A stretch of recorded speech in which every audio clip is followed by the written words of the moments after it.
स्वागत है आपका न्यूज़ 18 जम्मू कश्मीर लद्दाख हिमाचल में। मैं हूं विशाल और आप देख रहे हैं JKLH लाइव।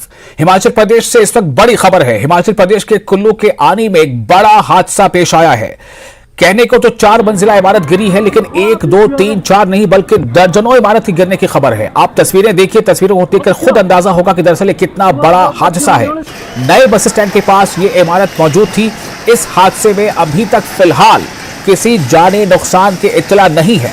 आनी नए बस स्टैंड के पास जमीन खिसकने से दर्जनों इमारतों को नुकसान पहुंचा है। तमाम इमारतें एक के बाद एक भर कर नीचे गिराई।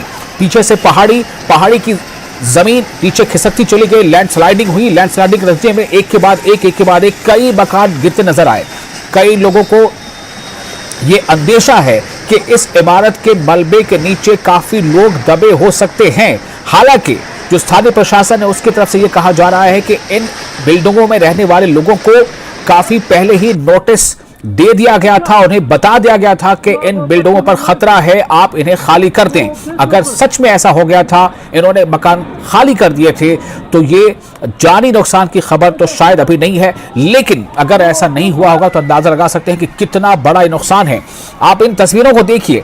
जैसे ही एक इमारत गिरती नजर आती है, उसके बाद दूसरी, उसके बाद तीसरी, और इन इमारतों के पीछे जो पहाड़ी है, दरअसल पहाड़ी के ऊपर से बहुत बड़ा मलबा लैंडस्लाइड की शक्ल में ऊपर से गिरता नजर आता है। और ऐसे फिर कि मलबा गिरता है, बल्कि उस मलबे के साथ साथ ऊपरी हिस्से के मकान भी गिरते नजर आते हैं। ऊपर की बिल्डिंग नीचे गिरती है, वो नीचे की बिल्डिंग पर गिरती है, नीचे की बिल्डिंग उसके बाद वाली बिल्डिंग पर गिरती है, और उसके बाद आजू बाजू तमाम बिल्डिंग एक दूसरे के साथ लगी जो इमारतें हैं वो एक के बाद एक भर कर जमीन पर वो जो है गिर जाती है, वो जमींदोज हो जाती है, जिसके नतीजे में वहां पर फौरी तौर पर फिर गुबार का ही अंबार नजर आता है। उम्मीद की जानी चाहिए, ऐसी आशा की जानी चाहिए कि किसी भी तरह की जानी नुकसान न हुई हो, लेकिन अंदेशा व्यक्त कर रहे हैं लोग जो वहां आसपास रहते हैं कि इसमें कई लोग दबे होने की बात आ रही है सामने। तुलसी वहां से जुड़ चुके हैं ज्यादा जानकारी के साथ। तुलसी, मैं फिर आपके पास आ रहा हूं। मैं जानना चाहूंगा कि क्या जानकारी मिल रही है, कितनी इमारतें हैं जो जमींदोज हुई, और क्या कोई जानकारी मिल पाई है कि किसी तरह कोई जानी नुकसान हुआ है? विशाल, देखिए, जिस तरह से आनी नए बस स्टैंड के समीप जो ये भूस्खलन से जो भारी भूस्खलन हुआ है, उसकी चपेट में 8 से 10 मकानों की पुष्टि हुई है कि 8 से 10 भवन जो है, जो 3 मंजिले, 4 मंजिले, 2.5 मंजिले थे, वो जो है इसमें क्षतिग्रस्त हुए हैं। और फिलहाल अगर बात करें तो जानमाल को लेकर अभी तक प्रशासन की तरफ से ये जानकारी दी गई कि इन भवनों को जो है पहले ही असुरक्षित किया गया था और उनको खाली करवाया गया था। तो फिलहाल जो है अभी तक इस घटना में जो है किसी तरह के जान माल की जो नुकसान की खबर है वो सामने नहीं आई है। लेकिन प्रशासन की तरफ से ये जानकारी दी गई है कि उस एरिया में जो है जितने भी जो भवन है वो अनसेफ है और सुरक्षित है, जिनको लेकर प्रशासन की तरफ से पहले ही जो नोटिस है वो इन लोगों को भी दिए गए थे जिनके मकान धराशायी हुए हैं। लेकिन इसके साथ साथ और भी मकान वहां पर है जिनको भी नोटिस दिया गया। तो कुल मिलाकर जिस तरह से ये जो भारी भूस्खलन वहां पर हुआ है, लेकिन करोड़ों रुपए की जो संपत्ति है उसको नुकसान हुआ है, लेकिन जानी माल का नुकसान जो है अभी तक फिलहाल इसकी सूचना प्रशासन की तरफ से दी गई है कि फिलहाल नुकसान जान माल का नुकसान हुआ है। जी तुलसी, मैं ये जानना चाहूंगा कि इस वक्त वो जो घटना स्थल है जहां पर आशुतोष गर्ग हमारे साथ जुड़ चुके हैं, DC कुल्लू, मैं तुलसी आपको रुकना चाहूंगा। आशुतोष जी, आपका बहुत स्वागत है न्यूज़ 18 JKLH। मैं जानना चाहता हूं कि कुल्लू में क्या हुआ है? ये बेसिकली कुल्लू का एक टाउन है, आनी करके, आनी सब डिवीजन में आता है। कुल्लू से लगभग 120 किलोमीटर दूर है जी। वहाँ पे बस स्टैंड के सामने कुछ एक कमर्शियल बिल्डिंग्स थी जो पिछले 4-5-6 दिनों से दे वर इन एन अनसेफ पोजीशन, क्योंकि नीचे भूस्खलन हो रहा था। तो इनको सारी बिल्डिंग्स को वेकेट करा दिया गया था and about 8 of them have collapsed in the morning today. There is no loss of life as such, but obviously there is loss of property, जो प्राइवेट प्रॉपर्टी का नुकसान तो हुआ ही है जी। इसके अलावा 2-3 और बिल्डिंग्स हैं जो थोड़ा सा खतरे की जद में हैं, उनको भी खाली करा दिया गया है। Teams are there, they are on alert and monitoring the situation. Sir, मेरा सवाल यहाँ पे ये है कि क्या ये बताया जा सकता है फिलहाल कि कितनी इमारतें हैं जो जमींदोज हुई हैं? 8 इमारतें हैं जी। 8 इमारतें। तो क्या इन 8 इमारतों में कोई भी शख्स नहीं रह रहा था उस वक्त जब ये जमींदोज हुई? Nobody was there. There is no loss of life. तो ये इन लोगों ने कब खाली किया था sir? About a week back, कुछ एक जो है 2-3 दिन पहले, मतलब एज जैसा जैसा वहाँ पे सिचुएशन इमर्ज हो रही थी उस हिसाब से लोकल प्रशासन ने पिछले 1 हफ्ते से कुछ बिल्डिंग्स को खाली करवा रहे थे। तो ये लोग वहां से खाली करके अपने कहीं रिश्तेदारों के पास गए थे या प्रशासन ने उनकी व्यवस्था कराई थी? Most of them they were commercial buildings. जी। तो बेसिकली वहाँ पे बहुत कम ऐसी 2-3 बिल्डिंग्स ऐसी थी जिनमें टेनेंट्स रह रहे थे। जी। तो वो किराएदार थे या तो वो अभी किसी नेबर्स या रिश्तेदारों के पास हैं।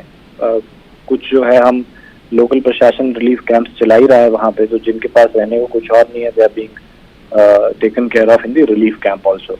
बट मोस्ट ऑफ देम, क्योंकि मैंने कहा कि वो कमर्शियल बिल्डिंग्स थी, तो ऐसा रिहायश वहाँ पे बहुत कम लोगों की थी। सर, इस बात की जो तारीफ की जानी चाहिए कि प्रशासन ने इस चीज का आकलन पहले कर लिया था कि इस पर खतरा है, उन्हें खाली करा दिया गया था, ये बेहद काबिल तारीफ है। लेकिन सर, मेरा सवाल अगला ये है कि क्या ऐसे कोई और जोन है आसपास जहां पर इस तरह का खतरा लगातार मंडरा रहा है और वहां पर क्या खाली करा लिया गया लोगों को? There are multiple such zones right now. In fact, करीब हमारे पूरे डिस्ट्रिक्ट की अगर हम बात करें तो 10 से ज्यादा ऐसी सिंकिंग जोन्स डेवलप हुई हैं इस मॉनसून में। जी। तो उन सब जगह पे जो है वो लोगों के मकान खाली कराए गए हैं, वो या तो अपने रिश्तेदारों के पास या गांव में, because community is a very closely knit society here. तो बहुत लोग जो है वो किसी अपने रिश्तेदार या कम्युनिटी में किसी और के यहाँ भी रहते हैं। कुछ लोगों को हमने टेम्पररी टेंट्स भी प्रोवाइड किए हैं, कुछ लोग रिलीफ कैंप्स में भी हमने रखे हैं। सो अलग अलग जगह इस तरह की सिचुएशन है अभी। क्योंकि सर, एक सवाल है, क्या एहतियातन या एक मतलब कहते हैं ना कि मन की शांति के लिए क्या जहां पर ये आनी में जो बिल्डिंगें गिरी हैं, क्या इस बात की पूरी तरह से तस्दीक हो चुकी है, पुष्टि हो चुकी है कि there is no loss of life at all? No loss of life. Sir, बहुत शुक्रिया आपका न्यूज़ 18 JKLS से बातचीत करने के लिए। तो हमारे साथ इस वक्त DC कुल्लू आशुतोष गर्ग मौजूद थे। उन्होंने सीधे तौर पर बताया है, इस बात को बहुत ही जिम्मेदारी के साथ उन्होंने कहा है कि ये जो बिल्डिंगें गिरते आप देख रहे हैं, बेशक इसमें माली नुकसान यानी प्रॉपर्टी का लॉस तो हुआ है, लेकिन कोई भी जानी नुकसान नहीं हुआ है। और उसकी वजह यह बताया जा रहा है कि पहले ही प्रशासन ने इन बिल्डिंगों में रहने वाले लोगों, जो भी लोग रह रहे थे, जो उनका कहना है कि ज्यादातर कमर्शियल बिल्डिंग्स थी, लेकिन अगर कोई लोग भी वहां रह रहे थे या जो भी उसके ऑनरशिप पे था, तो उनको ये नोटिस सर्व कर दिया जा चुका था कि ये बिल्कुल एक तरह से रेड जोन में है, लगातार इस पर खतरा मंडरा रहा है, ये कभी भी ये इमारत गिर सकती है, इसलिए आप इसे खाली कर दें। तो मेरे बार बार पूछे जाने पर भी आशुतोष गर्ग जी ने यही कहा है, जो DC हैं कुल्लू के, उनका कहना है कि there is no any single, यानी किसी भी एक जानी नुकसान की कोई खबर नहीं है। यह पुष्टि की है इस बात की DC कुल्लू ने। लेकिन उन्होंने साथ ही ये भी बताया है कि बहुत सारे ऐसे और जोन्स हैं, ऐसे एरियाज हैं जहां पर यह खतरा मंडरा रहा है और वहां भी लोगों को नोटिस सर्व किया जा चुका है। तुलसी हमारे साथ मौजूद है फोन लाइन पर, हमारे रिपोर्टर। तुलसी, मैं आपसे जानना चाहता हूं कि आशुतोष गर्ग जो DC कुल्लू, उन्होंने तो साफ तौर से कह दिया है कि किसी भी तरह की कोई जानी नुकसान नहीं है, बेशक प्रॉपर्टी का बहुत बड़ा लॉस है। मैं आपसे जानना चाहता हूं तुलसी, आपको क्या पता चल रहा है?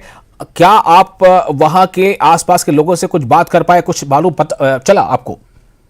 हाँ जी बिल्कुल विशाल, देखिए जिस तरह से जो जानकारी सारे लोगों के द्वारा निकलकर सामने आई है कि जितने भी ये भवन जो है वो जमींदोज हुए हैं और ये जो है 2-3 दिन पहले ही जो है इनको खाली करवाया गया था। तो प्रशासन की तरफ से एहतियातन तौर पर जिस तरह से लगातार कुल्लू जिला में जो भारी बारिश हो रही है, जगह जगह पर लैंडस्लाइड की घटनाएं हो रही है, कई ऐसी लोकेशंस है जहां पर गाँव को जो है दरारें पड़ने से बहुत बड़े स्तर की अगर बात करें तो कुल्लू जिला में लगभग 22 के आसपास की लोकेशन जो है वो जिला प्रशासन के द्वारा बताई गई है कि 22 ऐसे एरियाज है जहां पर इस तरह के जो भवनों को नुकसान होने की संभावना जो है वो बनी हुई है। बड़ी बड़ी दरारें जो है कई गांवों की जमीनों में पड़ी हुई है, कई घर जो है वो क्षतिग्रस्त हुए हैं। तो कुल मिलाकर एहतियातन तौर पर प्रशासन की तरफ से जो है लगातार यही प्रयास किया जा रहा है कि जितने भी एरियाज अनसेफ है उनको जो है समय रहते खाली करवाया जाए, क्योंकि कुल्लू जिला की बात करें तो भारी बारिश के चलते दर्जनों ऐसे गांव है जहां पर कई गांव जो है वो भारी भूस्खलन के कारण, लैंडस्लाइड के कारण जो है जो जद में है। तो फिलहाल जो है प्रशासन की तरफ से भी जानकारी दी जा रही है, स्थानीय लोगों से जो जानकारी जुटाई गई है उसमें ये साफ तौर पर कहा गया है कि जितने भी आनी बस स्टैंड के समीप ये मकान थे उनमें जो है फिलहाल कोई भी लोग नहीं रह रहे थे, क्योंकि पिछले 2 दिन पहले की अगर बात करें तो 2 दिन पहले भी जो है प्रशासनिक अधिकारियों के द्वारा स्थानीय लोगों को जो है वहां पर सचेत किया गया था। हालांकि जो पंचायत प्रतिनिधि है, स्थानीय जो लोग हैं, उन्होंने भी जो है जो पदाधिकारी है उनके द्वारा भी बार बार लोगों को यही आग्रह किया था कि लोग जो है वो सुरक्षित जगह पर चले जाएं। तो यही वजह हो सकती है कि वहां पर सारे के सारे मकान जो है वो खाली करवाए गए हैं, क्योंकि लगातार जो भूस्खलन रुक कर हो रहा था पिछले कई दिनों से, तो आज जिस तरह से भारी भूस्खलन वहां पर हुआ है, कुल मिलाकर प्रशासन की तरफ से लगातार अलर्ट मोड पर है, जहां पर प्रशासनिक अधिकारी जो है वो धरातल पर जो लोग हैं उनके लिए जो है पूरी तरह से सतर्क है। जी तुलसी, बहुत शुक्रिया आपका तमाम जानकारी के लिए। आप हालात पर नजर बनाए रखें। और एसडीएम ने इस पूरी घटना पर क्या कहा है वो आपको सुनाते हैं।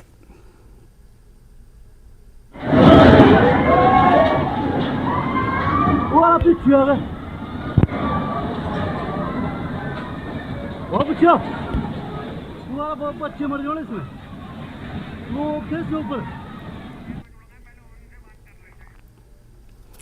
और हम आपको एसडीएम का बयान सुनाएंगे, उससे पहले आपको बता दें कि आनी जो विधानसभा क्षेत्र भी है वहां से विधायक जुड़ चुके हैं हमारे साथ लोकेंद्र जी। लोकेंद्र जी, आपका बहुत स्वागत है। मेरा पहला सवाल आपसे ये है कि आप को क्या जानकारी मिली है, आनी में किस तरह की घटना घटी है, क्या कोई जानी नुकसान भी हुआ है? देखिए, बहुत दुख घटना है और जानी नुकसान अभी तक नहीं है। मैं स्पॉट पे ही हूँ और अभी उन परिवारों से मिल रहा हूँ जिनके मकान गिरे हैं और जिनका नुकसान हुआ है। लगभग 7 बिल्डिंगें गिरी है और 9 बिल्डिंगें गिरी है यहाँ पे, और मैं वहाँ स्पॉट पे हूँ और प्रशासन भी यहाँ पे काम कर रहा है। पुलिस प्रशासन है, फायर ब्रिगेड के लोग हैं, सभी लोग जो है डिपार्टमेंटों के लोग यहाँ पे पहुंच चुके हैं।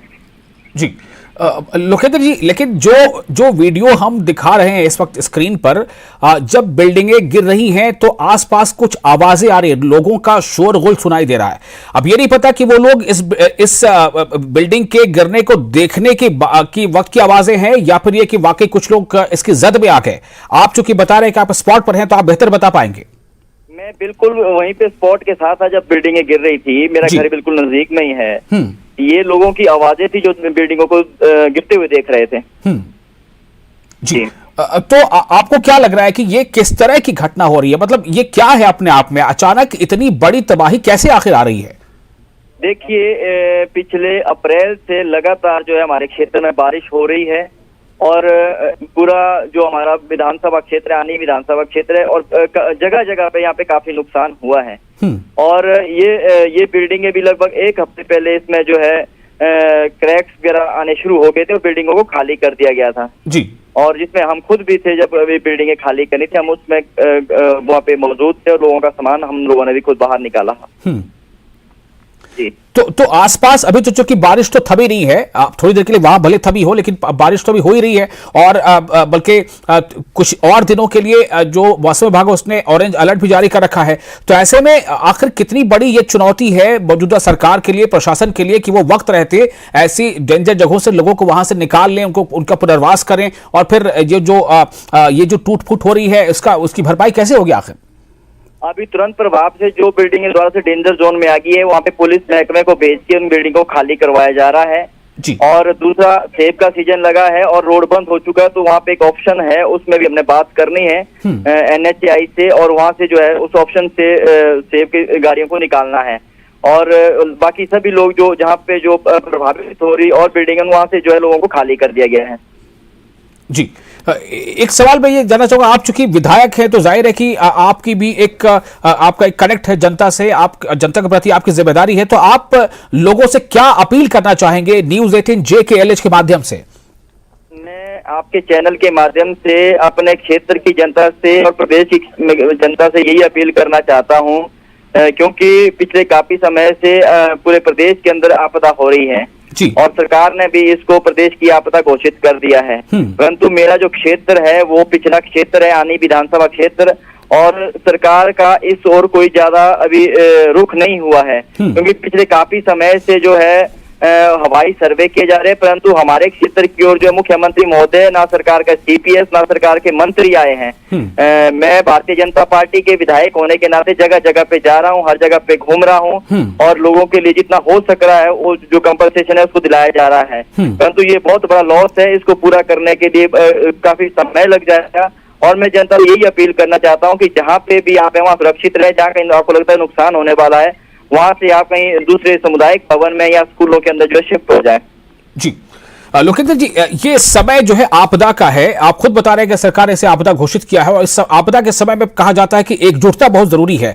क्या आपको लगता है कि जो मौजूदा सरकार है वो वाकई अपने भरसक प्रयास कर रही है कि जहां तक हो सके स्थिति को संभाला जाए और पुनर्वास किया जाए और जो क्षति हुई उसको पूरा किया जाए, या फिर उस पर कुछ आपको कमी नजर आती है? आप देखते हैं कि आदरणीय सुखविंदर सिंह सुक्खू जी जो हमारे मुख्यमंत्री है वो हर समय के अंदर, जबकि केंद्र से लगातार जो है आप पैसा मिला है उसके बावजूद भी जो है वो लगातार राजनीतिक बयान देते रहे हैं। और जहां उन्हें जो है लोगों के बीच में आना चाहिए, काम करना चाहिए और अपने जितने नुमाइंदे हैं, आपके उनके विधायक है या सीपीएस या मंत्री है, उनको जो है अपने क्षेत्र के अंदर भेजिए। परंतु हमारा आनी का क्षेत्र ऐसा है जो जिला कुल्लू हमारा मुख्यालय है जी। और यहाँ पे जो सीपीएस महोदय आदरणीय सुंदर ठाकुर जी है वो भी यहाँ तक अभी तक नहीं पहुंचे। तो आप देख सकते हैं कि सरकार की किस तरह की मंशा है। लोकेंद्र जी, काफी बड़ी तबाही इस बार दिख रही है। मॉनसून से लगभग बारिश और तबाही का ये लगता है कि तीसरा जो है एक्सपेल शुरू हो गया है। पूरे हिमाचल में अगर हम देखें तो कई सड़कें, कई नेशनल हाईवेज, कई बिल्डिंगें, कई इमारतें, कई बाग बागीचे, कई मकान, कई पुल पुलिया तबाह हुए हैं, टूटे फूटे हैं। आपको क्या लगता है कितने का नुकसान हुआ है, अगर इसका एक आकलन, एक अंदाजा किया जाए तो? देखिए, नुकसान का आकलन बहुत ज्यादा है, काफी नुकसान हुआ है। केंद्र से लगातार मदद मिल रही है। और कितना नुकसान हुआ होगा, कितने का? लगभग जो नुकसान अभी तक बताया जा रहा है 5-6 हजार करोड़ का प्रदेश के अंदर हुआ है, जो मैंने अभी तक आंकड़े पढ़े हैं। और लगभग जो है लगातार, जब अभी केंद्रीय मंत्री गडकरी जी प्रदेश के अंदर कुल्लू मनाली के अंदर आए थे, अभी जेपी नड्डा जी आए थे, लगातार जो है पैसा आ रहा है। परंतु बार बार उस जो राजनीतिक बयान जो है सुखविंदर सिंह सुक्खू जी देते हैं कि भाई पैसा नहीं आ रहा है, अभी आया नहीं है। तो अपने एफर्ट वो कितने कर रहे हैं। वो जब से मुख्यमंत्री बने हैं तब से लगातार जो पैसे का रोना रो रहे हैं। बहुत शुक्रिया। आप खुद ही कह रहे हैं कि 6-7 हजार करोड़, और जो सीएम का कहना है कि 10,000 करोड़ के आसपास तक का ये नुकसान है, इतना नुकसान हो चुका है। और जो केंद्र से जो राशि मिली भी है वो किस मद में मिली है, कितनी मिली है, उसकी अपनी संख्या जो सत्ताधारी दल वो अलग बताते हैं। बहरहाल मैं उस पर भी नहीं पढ़ना चाहता, लेकिन मैं सिर्फ ये जानना चाहूंगा कि जो आपका संदेश इस वक्त है लोगों के लिए, लोग सुन रहे हैं आपको, और आप जो है आप लोगों से ही अपील कर रहे हैं कि लोग जो है जहां भी रहें सतर्क रहें और अपने आसपास को, खुद को भी और आसपास को, लोगों को भी, पड़ोसियों को भी बचाने की कोशिश करें। बहुत धन्यवाद आपका न्यूज़ 18 JKLS से बातचीत करने के लिए। और आपको सुनाते हैं कि एसडीएम ने इस पूरी घटना पर क्या कहा है। उसके अपोजिट साइड में रोड पे वहाँ पे 4-5 बिल्डिंग्स में लगभग 4-5 दिन पहले जो इन्होंने क्रैक्स डेवलप होते दिखे थे, तो वो सारे कमर्शियल कॉम्प्लेक्सेस थे और उन शॉप्स में जो है वो काफ़ी ज़्यादा टेनेंट्स थे, काफ़ी ज़्यादा शॉपकीपर जो है वहाँ काम कर रहे थे। हमने सबको जो है समय रहते खाली करवा लिया था। और इसमें 2 बैंक्स भी काम कर रहे थे, एक जो है कानड़ा कोऑपरेटिव बैंक और दूसरे स्टेट बैंक ऑफ इंडिया। वो भी ऑफिस यहाँ से स्थानांतरित हो गए थे अपने पूरे सामान के साथ। इसके अतिरिक्त जो है उन 4 बिल्डिंग में से 3 बिल्डिंग्स तो अभी तक कोलैप्स कर चुकी हैं। साथ की जो 2 साइड वाली बिल्डिंग्स हैं उनको भी काफ़ी क्षति हुई है। और इसके अतिरिक्त जो पीछे की 4 बिल्डिंग्स थी वो कोलैप्स हो चुकी है और एक बिल्डिंग अभी भी आप देख सकते हैं वो अबाउट टू कोलैप्स है। इन बिल्डिंग से जो है, क्योंकि ये जो पीछे वाली बिल्डिंग्स थी इनमें सुबह ही थोड़ा ज़्यादा क्रैक्स डेवलप होना शुरू हुए, तो समय रहते इन बिल्डिंग्स में जितने भी टेनेंट्स थे या जितने भी हाउस ओनर्स थे वो सबको जो है विकेट करा लिया गया था। तो ऐसा अभी तक जो है किसी भी जानी नुकसान की जो है वो सूचना हमारे पास नहीं है।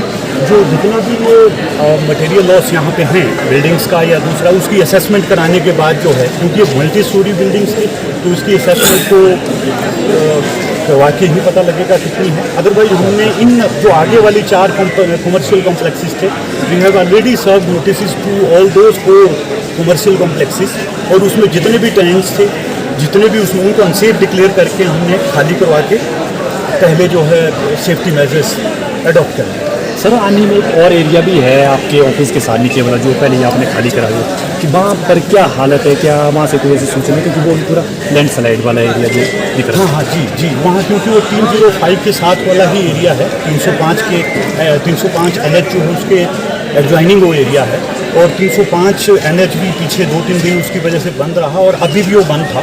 अभी हमें आने के लिए भी यहाँ ऑन फुट ही आना पड़ा, ऑन द स्पॉट, क्योंकि अभी कोई कनेक्टिविटी नहीं है। तो हालांकि अभी हमने जो है वहाँ यातायात को सुचारू कर लिया है, लेकिन 305 जो NH है उन्हीं बिल्डिंग्स के गिरने से वो अभी जो है ब्लॉक है, तो उसको खोलने के लिए भी हम प्रयास करेंगे। और फिलहाल एक छोटा सा ब्रेक लेते हैं, ब्रेक के बाद खबरों का सिलसिला जारी रहेगा।